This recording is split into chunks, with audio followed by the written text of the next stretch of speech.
కాపరిని కొడితే గొర్రెలు ఏమైపోతాయి? చెదిరిపోతాయి అన్న ఆ సామెత ఖచ్చితంగా ప్రారంభమైంది 2025లో.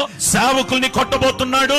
గట్టిగా నోరు తెరిచి మాట్లాడితే, గట్టిగా స్వరం ఎత్తితే వెంటనే వారికి నోటీసులు ఇచ్చి తీసుకుని వెళ్ళి చెరసాల్లో పెట్టి, ఆ అజయ్ బాబు అనే దైవజనుని తీసుకుని లోపల పెట్టి గుండు కొట్టించి కాలుకు చెప్పులు లేకుండా ఆ మండుతున్న ఆ రాయి మీద నిలబెట్టి ఇదిగో ఒక బోర్డిచ్చి ఏమండి అవమానపరిచినారు. బైబిల్లో ముందే రాయబడి, నా నామము నిమిత్తము నిందలు అనుభవిస్తారు, మిమ్మల్ని దూషిస్తారు, మిమ్మల్ని హింసిస్తారు, చెడ్డ మాటలెల్లా మీ గురించి పలుకుతారు. ప్రారంభమైంది అది.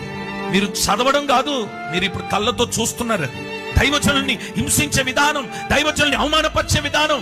ప్రవీణ్ పగడాల గారి యొక్క ఆ కార్యాలు లేదా సన్నివేశాలు మీరు చూస్తున్నారు కదా. ఒక నీతిమంతుడు, ఒక యథార్థవంతుడు, ఒక సాక్ష్యం కలిగిన వాడు, ప్రపంచం వ్యాప్తము ఆ సువార్తను ప్రకటించాలని ఆరాటము కలిగిన వాడు రక్తము చిందిస్తే రక్తం వ్యర్థమైపోతుంది అనుకుంటున్నారా? ఆయన బ్రతికున్నప్పుడు క్రైస్తవులు విన్నారు ఆయన సువార్త. ఇప్పుడు ఆయన చనిపోయిన తర్వాత అన్యులు వింటున్నారు ఆయన సువార్త.